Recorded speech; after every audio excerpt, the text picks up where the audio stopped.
Hi everyone, it's Andrea.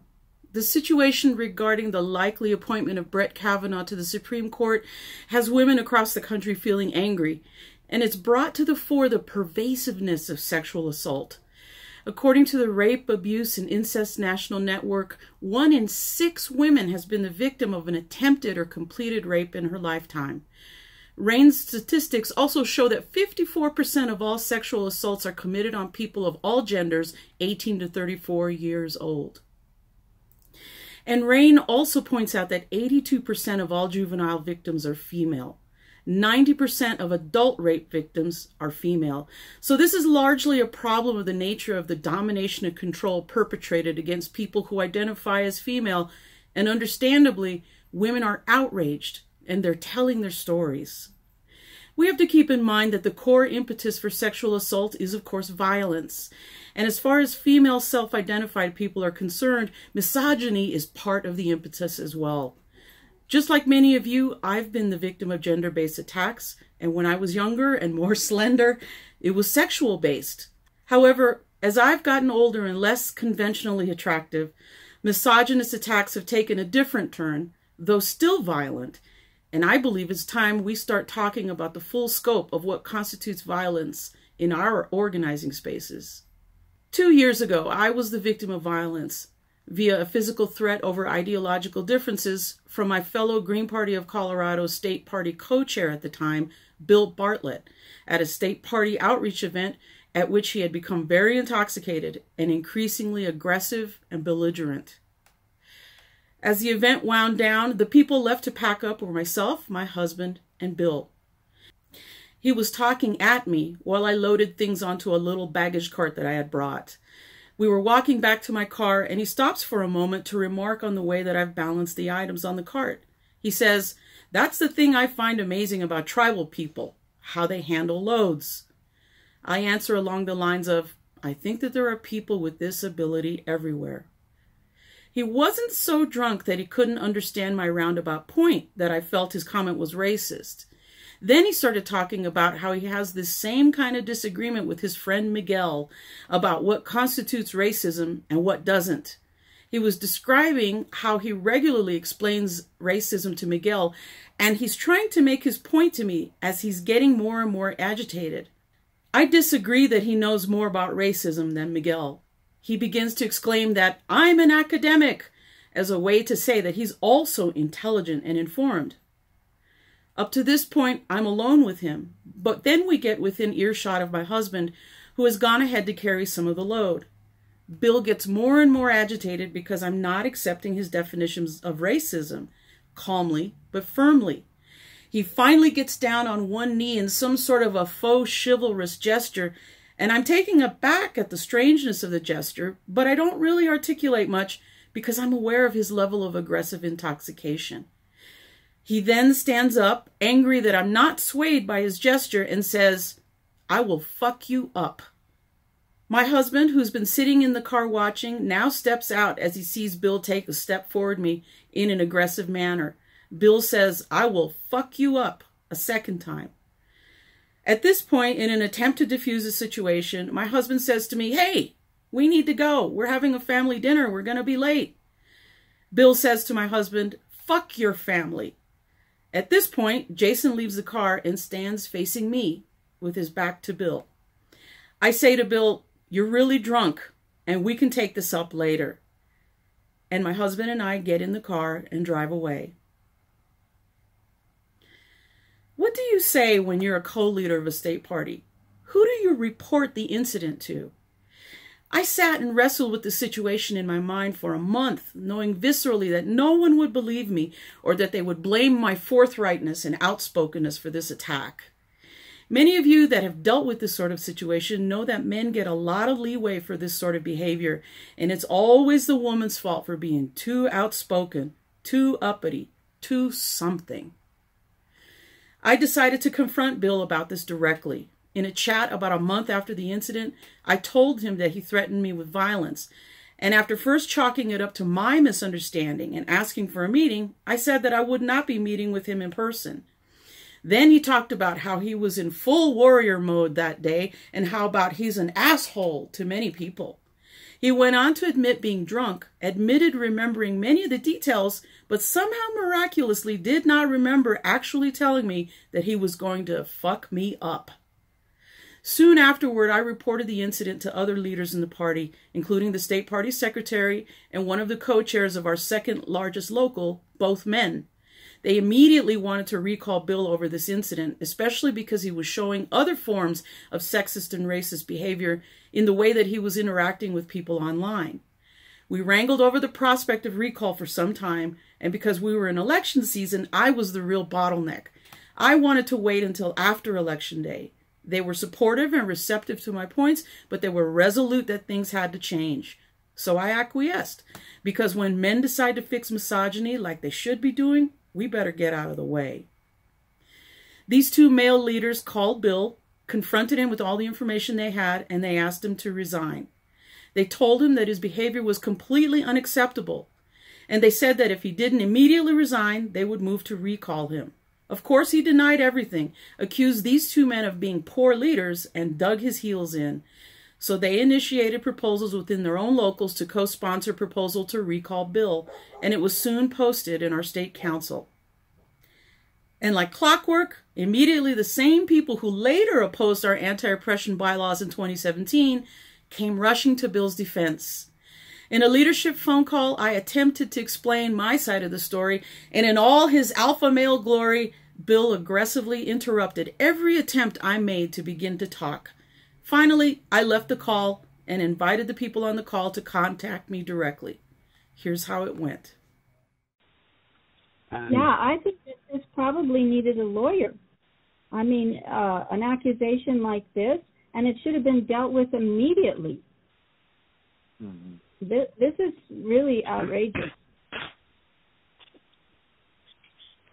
I suspect we're only hearing one side. If the incident ever happened, I mean, what was said to provoke that? You know, that sort of thing is never without some sort of escalation. Yes, well, and go ahead. I've spoken enough. I'm here if you want to. For now. I'm here if you want to hear my side. Let me know. Who did it? Who was that? Andrea, I've been here on the call. If you want, because the incident in question was toward me. So if you want to hear my side of it, I'm here. I'm happy to offer that up. Thanks. Okay. Well, I would like to hear your side of it. Yeah. Phil, do you mind if I chime in? You know, I don't mind. I do feel like if, and this is my thing, if you had a problem with that incident, I don't see why we have to be having it on a recorded call of leadership. Like, it's been 3 months since that happened. So to me, this is an interpersonal problem, and somehow it has been brought to a very unprofessional stage. Well, actually, you and I chatted via Facebook chat about this right afterward. If you want, I can produce that. I'm sure that the record is still there. And and actually, I was the one who had to approach you on that. Yeah, but not on the incident. But not on the incident. Yeah, because I didn't know you were upset with me. That incident was completely different. But you can go ahead and give your side if you like. I mean, but this is my problem. We're in a leadership meeting call right now. That is one of 4 points in this proposal, and it is the one that is most lethal to my reputation. Like, to me, you've made an accusation against me at this point that it was getting to be in public record, and you took 3 months. So this has very little to do with the accusation, and way more to do with the political posturing. No, I didn't. It didn't take 3 months. As I said, we had a Facebook chat about it right afterward. Then why is it in the proposal right now? I can hear. Sorry. Then why is it in the proposal right now? Because I was threatened, and I get to decide when I talk about it. And here's the other thing. I mean, you're pointing out about leadership. This is not something that I necessarily wanted to air out in public. This doesn't look good, okay? People already have concerns about our party and whether we can handle anything, whether we're serious. So it's not really the kind of thing that you want to air out in public for everyone to see and to confirm their suspicion, right? Because well, please let me finish. And so that's not exactly the kind of portrayal that I would like to see happen. You know, and even though I was transgressed, I still think that you deserve some respect for it. And so it didn't make sense for me to just throw this out and start maligning you. But the fact of the matter is, and people did want to hear what my side of it is, this is what happened. At the end of the People's Fair, it was on the Sunday evening. By this point, Bill had a lot to drink in addition to whatever else he was doing. So hold on. Before you get into your story, because you said something, and you said for me not to interrupt, but you dropped something that's very important. All right. You're about to go into your tirade. You go into your tirade. So here's what I'm going to do.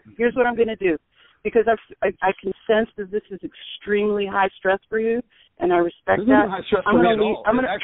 Actually, the problem is that your fine point before you get started. Hang on, just a moment. Let me finish what I'm saying.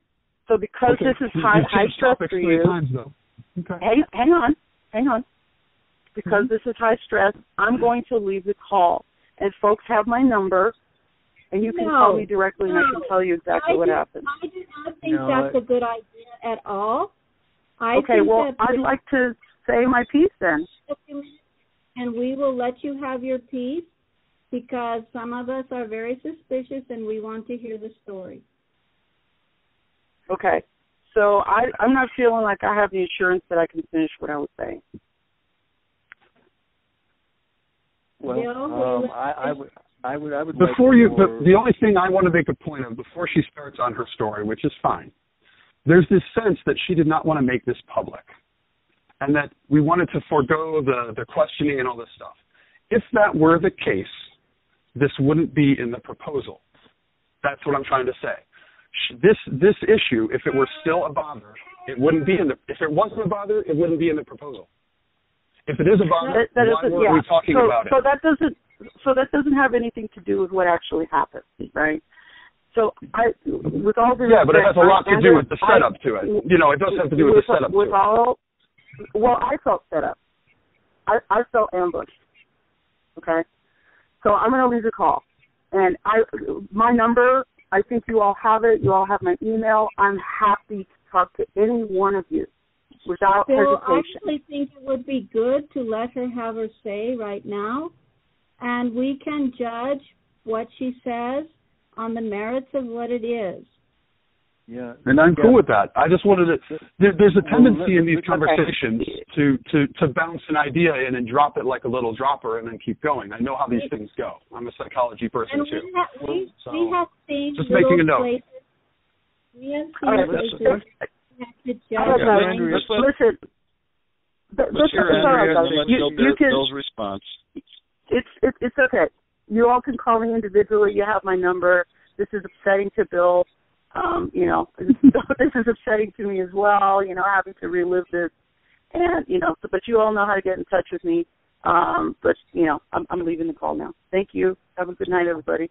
Kevin, I'm glad you're doing well. Bye. That's bullshit. So there you go. I'm sorry. I told you he was a man of few words. I'm sorry. Well, like I said, okay. I just Hi. Please take that off the record. Hi, this is Dave Bell. Oh, who is this? Hey, Dave. Dave Bell. Okay. Proposal. Right. Bill. Dave. Is exactly why this is happening. When Andrea was asked to tell her story, you wouldn't even let her get through the first 3 sentences of her story. She was asked because she prepended her story with a false assumption, and then she said, "Don't interrupt her." Finished the false assumption and then continued into her story. Those droppers before a story mean something when they go unchecked, and that is how uneven discourse happens on Facebook and in person. If you're going to rebut something, you should at least let the story be told before you try to rebut it. She didn't start the story. I was rebutting her preemption to the story, which implies that she didn't want this to come out in public. That is not true. It's on the proposal. If it was an issue, it wouldn't be there. If it wasn't an issue, it wouldn't be on the proposal. It is on the proposal, so it's an issue. If it was an issue, why wasn't it brought up interpersonally? Why is it now public record? You said that it was. It's me that's been slandered on public record, not you guys. And it's baseless accusations. And she set up a little preemption to her story, which implies that she's innocent, and it's hard for her to tell the story, and maybe it is hard for her to tell the story. That's fine. But this thing where she didn't want it to become public is a political ploy. There are 3 other things in that proposal that were brought up, which we have not addressed in this call. I was the only one to want to address that. She wants to address the last thing on the list, which is a claim. That's not even been substantiated, and it hasn't even been talked about in an interpersonal level. And we're going to put it on a proposal. Incorrect. She was directly asked by members of this council to give her accounting of this situation. When she started to do that, you stopped her, shouted over her, exactly like you did to me a second ago. And that is exactly the kind of behavior that this is happening as a result of. As a demonstration of the extent of Bill's expressions of sexism, he talked about how he's a knight and only politely listen when a man is speaking. So I would like to clear some other things up. Go ahead. If we're going to talk about the other things that are mentioned in this proposal, you referred to people taking screenshots of conversations as spying. These conversations, the one that I took screenshots of, I participated in. Challenged, the actual statements being made, was then effectively dismissed and walked away. The very first item in this proposal refers to a situation that happened in the public Green Party of the United States Facebook page that has about 21,000 members. So, when responded to a post on Facebook that the post itself was sexist and then was attacked by her own account by a man in California, and then Bill jumped into this conversation, and instead of defending the key value of feminism, this conversation devolved into more and more of 2 men attacking this single woman. This woman is a Colorado Green. She has been a Green for 16 years, and it is absolutely appalling that a co-chair of her state party is literally mansplaining feminism to her. I don't know what the contents of that thread were because I didn't see any of it. I did see Bill's response to that, where he said, and I quote, "The Green Party, wow, the GPU-SB mods just erased a really in-depth discussion on sexuality because the girls weren't getting their way." So, she was claiming that she was being attacked because of her gender, or that this post itself was in fact sexist. She was then attacked as being sexist for bringing it up. And then our state co-chair posted to his own Facebook page, which sure is only seen by his friends, used the word girls to demean this woman or several women. That is unacceptable. It is a clear violation of our 7th key value. It is unacceptable. I should not have to explain this to you. And I know I'm animated. You probably made a mistake. I would also like to point out, I'm sorry, Susan, I just need to finish this thought, and I will absolutely entertain everything you have to say, okay? Maybe we should have a facilitator to take time. Absolutely. I have literally one more thing to say, and then I'm done. As far as I'm concerned, I will chime out and not continue any more of this conversation. Yeah, I'm listening. Okay. So with that stated, this is a no-brainer. It is our job to be intersectional. It is our job in our roles as chairs, co-chairs, as officers of this social justice party that we believe in. Using the word girl to describe a woman that you have a disagreement I think you better cut out. Well, what's your response, Bill? Well, I wanted to respond directly to Dave because I have a lot of respect for Dave. I feel like he's a knight. He's like a Viking knight from like old school. So I feel that a lot of this is a response to him feeling that I am not respectful of our female counterparts. And I can appreciate that. I consider myself a knight as well, which I'm sure he would laugh about that because he obviously has the opposite idea of who I am. And that's fine too. Other than the fact we have never apparently cleared this air. That particular issue with this, it's not the first time her and I have gone around, all right? And it's been on similar pretenses. On our state council forum discussion, Bill's defenders tried to turn the recall of Bill Bartlett into a referendum on my character.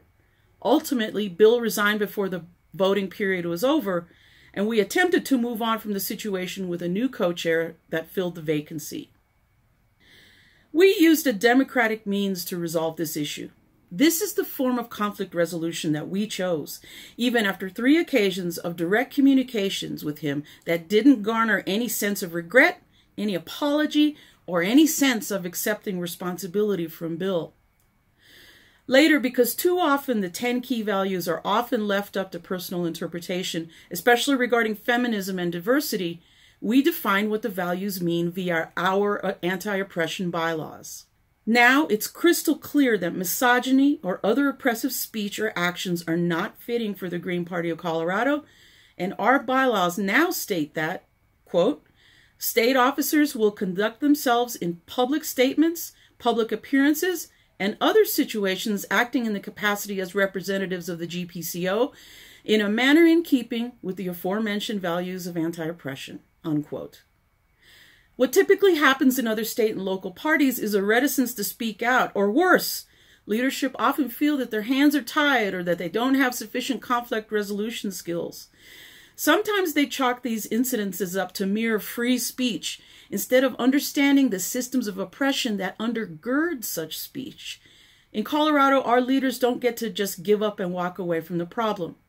Our bylaws also state, informed and inspired by Dr. Martin Luther King's words in his letter from the Birmingham jail, in which he decries the white moderate who is more devoted to order than to justice, who prefers a negative peace, which is the absence of tension, to a positive peace, which is the presence of justice, state officers are charged with the responsibility of wading through the difficult discussions when oppression arises, or to ask for help from outside allied organizations if they do not possess the skills.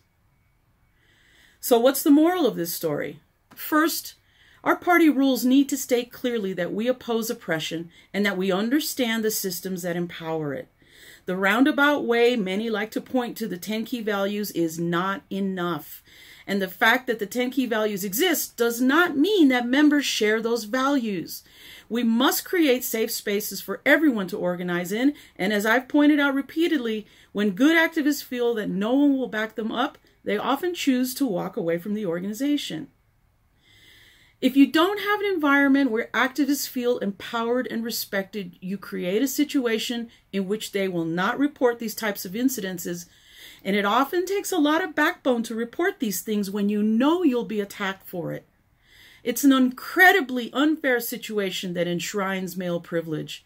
This is the reason why the Me Too movement and all the testimonies are so striking. We really didn't know this was happening to this degree.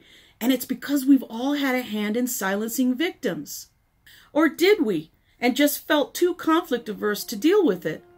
Either way, it's time for us to foster a politic based on truth and the way things truly are, not on allegiances to class, gender, race, or even personal relationships. Secondly, each Green has a responsibility to check our local and state bylaws to make sure that there's recourse for leaders who don't cut the mustard. I was shocked to find out that there are some state parties that don't have a way to recall their officers, or even the expectations for them aren't delineated.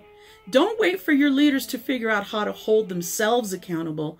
Figure out what your state's processes for updating your bylaws actually is, and work through your local to get some common sense changes written into them. Grassroots democracy demands that we each take responsibility to ensure we have a party that truly represents our stated values. It's time for us each to step forward with courage and demand a true unity that doesn't prefer a negative peace, which is the absence of tension, to a positive peace, which is the presence of justice. Are you having trouble with the similar situation? Let me know in the comments or via a private message, and let's talk it out. Good luck.